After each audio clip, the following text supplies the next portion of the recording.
Movie के शुरू में हम एक लड़की को देखते हैं। वो जॉब से घर आकर के जब अपने कपड़ों को चेंज करने के लिए उन्हें निकाल रही थी, तभी उसके घर में एक अनजान आदमी को देखते हैं जो पीछे से आता है और उस लड़की को पकड़ कर के किडनैप कर लेता है। और उसके बाद ये आदमी उस लड़की के साथ गंदी गंदी हरकतें करना शुरू कर देता है। अब मजबूरी में इस लड़की को भी किडनैपर की हर बात माननी पड़ती है। इसके बाद हमें जॉय नाम का एक पुलिस ऑफिसर दिखाया जाता है जो पोली नाम की एक डॉक्टर के सामने बैठा हुआ था। यहाँ पर हमें पता चलता है कि जॉय उस किडनैपर के बारे में जानता है कि वो लड़कियों को किडनैप करके उन्हें जान से मार देता है। जॉय का सामना उस किडनैपर से तो जरूर हुआ था, लेकिन ये उसके चेहरे को नहीं देख पाया था। यहाँ पर जॉय डॉक्टर की दी हुई गोलियों को खाकर के आराम करने लगता है। तभी उसके सामने वो सीन नजर आता है जब वो किडनैपर उसकी बीवी को मारने के लिए उसके घर में घुस गया था। उसने जॉय की वाइफ को उसी के घर में किडनैप कर लिया था, लेकिन जॉय अपनी वाइफ को बचा पाता इससे पहले ही वो किडनैपर उसके घर में आग लगा कर के यहाँ से भाग गया था, जिसकी वजह से जॉय की बीवी उस आग में जलकर के मर गई थी। अपनी वाइफ के मौत के सदमे को जॉय बर्दाश्त नहीं कर पाया और उसका दिमागी संतुलन पूरी तरह से बिगड़ गया। अब वो अपने आप को नॉर्मल रखने के लिए रोजाना तरह तरह की दवाइयों को खाता है। अगर वो एक भी दिन दवा न ले तो पागल हो सकता है या उसकी जान भी जा सकती है। उधर उस किडनैपर ने जिस लड़की को किडनैप किया था उसे भी मौत के घाट उतार दिया था। इसलिए जॉय उस लड़की के घर पर जाता है ताकि इन्वेस्टिगेशन कर सके। वहाँ पर उसकी मुलाकात माइक नाम के एक पुलिस ऑफिसर से होती है जो इस केस को हैंडल कर रहा था। घर आने के बाद जॉय एक लिफाफे को खोलता है तो ये देखकर के हैरान हो जाता है कि उसमें उसी लड़की की फोटो थी जिसको उस किडनैपर ने चंद्रयान में बैठा कर के ऊपर पहुंचाया था। अब जॉय के पास सेम ऐसा ही एक और लिफाफा था। जब वो उसे खोल कर के देखता है तो उसमें उसे एक दूसरी लड़की की फोटो मिलती है और ये लड़की अभी भी जिंदा है। दरअसल किडनैपर ने जॉय के पास इस लड़की की फोटो जानबूझकर के भेजी थी ताकि वो उसे बचाने के लिए अपनी पूरी ताकत लगा सके। अब जॉय उस लड़की की फोटो को लेकर के माइक के पास जाता है और कहता है कि उस किडनैपर ने ये फोटो इसलिए भेजी है ताकि मैं उस लड़की को बचाने की पूरी कोशिश कर सकूं। इसके बाद हमें एक कैमरे की शॉप दिखाई जाती है जहां पर हम एक खूबसूरत लड़की को देखते हैं। वो किडनैपर जिसका नाम ऑर्थर है वो भी इस शॉप में आ चुका था। वो कैमरे को खरीदने से पहले उसे चेक करने का बहाना बनाता है और उस लड़की की बहुत सारी फोटो को क्लिक कर लेता है, लेकिन इस खूबसूरत लड़की को अंदाजा भी नहीं था कि वो एक बहुत बड़ी मुसीबत में फंसने वाली है। वहीं दूसरी तरफ हम जॉय को देखते हैं जो एक कब्रिस्तान में जाता है। तभी ऑर्थर भी उसका पीछा करते हुए वहाँ पर आ जाता है और उस पर नजर रखने लगता है। यहाँ पर वो देखता है कि जॉय अपनी वाइफ की कब्र पर फूल चढ़ाने के लिए आया था। फिर इसके बाद रात को जब जॉय अपने घर में आराम कर रहा था तभी उसके पास किसी का कॉल आता है और कॉल करने वाला कोई और नहीं बल्कि वही किडनैपर ऑर्थर था।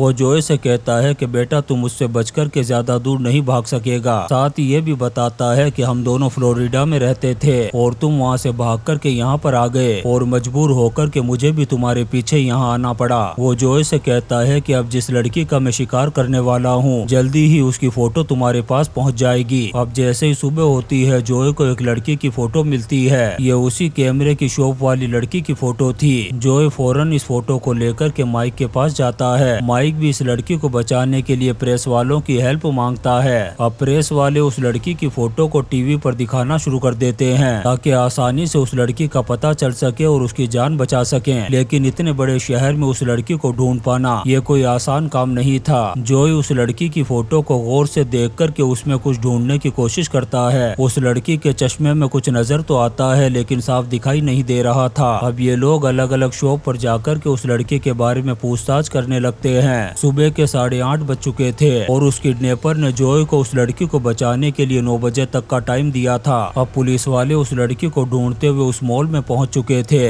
जहां पर वो लड़की काम किया करती थी। उधर हम उस खूबसूरत लड़की को देखते हैं जो बड़े ही आराम से अपने घर पर बैठकर के टीवी देख रही थी। जॉय किसी तरह से उस लड़की के घर के नंबर का पता करके उसे कॉल करता है, लेकिन कॉल कोई भी रिसीव नहीं कर रहा था। दरअसल वो किडनैपर उस लड़की के घर पहुंच चुका था। यहाँ पर ये किडनैपर उस लड़की के साथ ज्यादा टाइम वेस्ट नहीं करता और उसे फौरन नासा के रॉकेट में बैठा कर के ऊपर पहुंचा देता है। लड़की को मारने के बाद वो उस कॉल को रिसीव करता है और जॉय से कहता है कि तुमने अपने टाइम को बर्बाद कर दिया। इस वक्त वो लड़की अपने घर पर ही है, अगर तुम चाहो तो यहाँ आकर के उससे मिल सकते हो। जब जॉय उसके घर पर पहुँचता है तो वहाँ पर उसे उस लड़की की लाश मिलती है जिसे देख कर के इसे बहुत दुख होता है। उधर हम ऑर्थर को देखते हैं जिसकी मुलाकात एक लड़की से होती है जो फुटपाथ पर ही रहा करती थी। मतलब इस लड़की का इस दुनिया में कोई भी नहीं था। वो भीख मांग कर के अपनी जिंदगी के दिन गुजार रही थी। यहाँ पर ऑर्थर उस लड़की के साथ टाइम पास कर रहा था। इसका मतलब था कि अब इसका अगला शिकार यही लड़की होने वाली है। उधर जो एक रेस्टोरेंट में माइक के साथ बैठ कर के सोच रहा था कि आखिर उस किडनैपर को मेरे बारे में पता कैसे चलता है कि मैं इस वक्त कहाँ हूँ। उसे डाउट होने लगता है कि कहीं ऑर्थर उसका पीछा तो नहीं करता है। ये सोच कर के वो रेस्टोरेंट के पीछे की साइड जाता है। तभी उसकी नजर ऑर्थर पर पड़ती है जो एक कार में बैठा हुआ था। जोए उस पर गोलियां चलाता है, फिर भी वो यहाँ से निकल जाता है। इससे जोए को यकीन हो गया था कि वो किडनैपर हर वक्त उस पर नजर रखता है। अब जोए अपना चेकअप करवाने के लिए फिर से डॉक्टर मोली के पास जाता है। जब वो लिफ्ट में होता है तभी हम ऑर्थर को देखते हैं जो वहाँ पर आ गया था, लेकिन जोए ने उसके चेहरे को कभी देखा नहीं था, इसलिए वो उसे पहचान नहीं पाता। दरअसल ऑर्थर ये पता करने के लिए आया था कि जोए आखिर कौन सी डॉक्टर के पास जाकर के चेकअप करवाता है। यहाँ पर ऑर्थर को पता चल जाता है कि ये डॉक्टर पोली के पास आता है। जोए जब पोली से बात कर रहा था तभी उसके पास एक कॉल आता है। ये कॉल इमरजेंसी का था, इसलिए वो फौरन अपने ऑफिस के लिए निकल जाता है। वहाँ पर उसे पता चलता है कि ऑर्थर अगला शिकार जिस लड़की का करने वाला है उसकी फोटो इन लोगों तक पहुँच चुकी है। उस फोटो में वो लड़की फुटपाथ पर बैठी हुई थी और उसके आसपास बहुत सारे लोग खड़े थे। उधर हम ऑर्थर को देखते हैं जो डॉक्टर पोली से मिलने के लिए उसके ऑफिस में पहुंच गया था। यहाँ पर पोली को भी अंदाजा नहीं था कि उसके सामने बैठा हुआ आदमी कितना खतरनाक और डेंजर है। यहाँ पर वो पोली की खूबसूरती की तारीफ करता है, फिर थोड़ी देर बाद चुपचाप यहाँ से चला जाता है। उधर पुलिस वाले अपनी पूरी कोशिश कर रहे थे ताकि उस फुटपाथ वाली लड़की को बचा सके। ये मीडिया के जरिए से उस लड़की की फोटो को टीवी में बता रहे थे ताकि कैसे भी करके उसका पता चल सके। उस लड़की की माँ भी अपनी बेटी की फोटो को टीवी पर देख लेती है। जब जोए उसके पास पहुँचता है तब उसकी माँ कहती है कि मेरी बेटी तो कॉफी शॉप पर काम करती है और भला कोई उसे नुकसान क्यों पहुँचा सकता है। उधर वो लड़की फुटपाथ पर एक लड़के के साथ बैठ कर के टाइम पास कर रही थी। ये लड़का इस लड़की का बॉयफ्रेंड था जो कभी कभी उससे मिलने के लिए आ जाया करता था। ये लड़का जब वापस जाने लगता है और अपनी बिल्डिंग के पास पहुंचता है तब इसे पता चलता है कि पुलिस वाले उसी की गर्लफ्रेंड के बारे में पूछताछ कर रहे थे। उधर वो लड़की फुटपाथ पर अकेली बैठी हुई थी। तभी वहाँ पर ऑर्थर आ जाता है। इस लड़की को डाउट होता है और ये अपने पास रखे हुए सामान को उठा करके उस पर हमला कर देती है। फिर भाग करके वो उस बिल्डिंग में जाकर के छुप जाती है, लेकिन ऑर्थर उसे ढूंढ करके पकड़ लेता है। उधर उस लड़की का बॉयफ्रेंड पुलिस को बता देता है कि वो लड़की इसी बिल्डिंग के अंदर है। तब पुलिस उस बिल्डिंग के बाहर आकर के खड़ी हो जाती है, लेकिन पुलिस वाले उस लड़की तक पहुंचते इससे पहले ही आर्थर ने उसका काम तमाम कर दिया था। जोए बिल्डिंग के अंदर पहुंच कर के ऑर्थर को देख लेता है और उस पर गोलियां चलाता है, लेकिन ऑर्थर अपने आप को बचा कर के गाड़ी में जाकर के बैठता है और भागने लगता है। पुलिस वाले भी उसका पीछा करना शुरू कर देते हैं। ऑर्थर अपनी गाड़ी को एक गैस स्टेशन पर रोकता है और लाइटर फेंक कर के वहाँ पर एक धमाका कर देता है और इसी का फायदा उठा कर के वो पुलिस वालों से बच कर के यहाँ से निकल जाता है। उधर जोए और माइक जब बिल्डिंग के अंदर पहुँचते हैं तो इन्हें उस लड़की की लाश मिलती है, जिससे इन्हें बहुत दुख होता है कि ये इस लड़की को भी नहीं बचा पाए। अब जोए बहुत ज्यादा टेंशन में आ जाता है और ऑफिस जाना भी बंद कर देता है। जब दो ऑफिसर उसका पता करने के लिए उसके घर पर पहुंचते हैं तब जोए जमीन पर गिरा पड़ा था और उसकी हालत बहुत ज्यादा खराब थी। तभी ऑफिसर उसे हॉस्पिटल में ले जाकर के एडमिट करवा देते हैं। पोली भी जोए से मिलने के लिए हॉस्पिटल आती है। इधर पोली जोए से बातें कर रही थी, उधर ऑर्थर पोली के केबिन में घुस गया था। दरअसल वो जोए की फाइल को चुराना चाहता था ताकि वो पता लगा सके कि आखिर जोए को कौन सी बीमारी है। उधर पुलिस वालों को एक और लिफाफा मिलता है जिसमें एक लड़की की फोटो थी। अब पुलिस वाले उस लड़की की फोटो को टीवी पर दिखाने लगते हैं। जब जोए उस फोटो को देखता है तो उसे अपनी बीवी के साथ हुए हादसे की याद आने लगती है। दरअसल ये फोटो किसी और की नहीं बल्कि जोए की वाइफ की ही थी।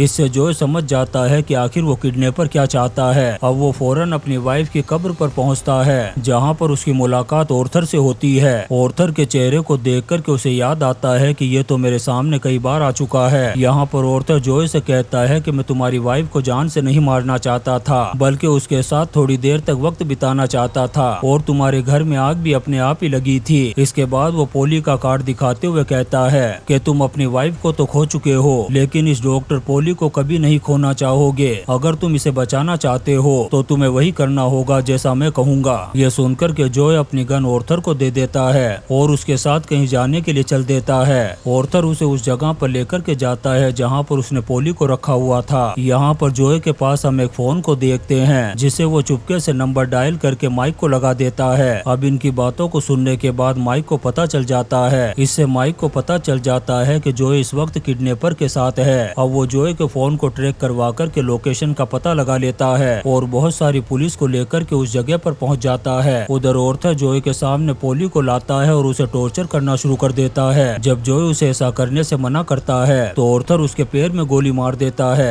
अब वो जैसे ही जोए के करीब आता है तभी जोए उस पर हमला कर देता है। इसी दौरान गलती से यहाँ पर आग लग जाती है। जोए फौरन भाग कर के गन उठाता है और ऑर्थर का काम तमाम कर देता है। आग भी चारों तरफ फैल चुकी थी। अब जोए पोली के पास जाकर के उसे खोलता है और उसे लेकर के विंडो से कूद जाता है। ऑर्थर भी अभी तक जिंदा था, वो भी इनके पीछे पानी में कूद गया था। जोए और पोली तो पानी से बाहर निकल जाते हैं। जब पुलिस वाले ऑर्थर को बाहर निकालते हैं तब तक उसकी मौत हो चुकी थी। उसकी लाश को देख कर के जोए को सुकून मिलता है कि अब इस शहर की सभी लड़कियां सेफ हो चुकी है। और इसी सीन के साथ ये शानदार मूवी द वॉचर खत्म हो जाती है। दोस्तों, हम आपके लिए ऐसी ही इंटरेस्टिंग मूवीज एक्सप्लेन करते रहेंगे, तो आप चैनल को सब्सक्राइब जरूर करें और लाइक और कमेंट्स भी करें। Thank you.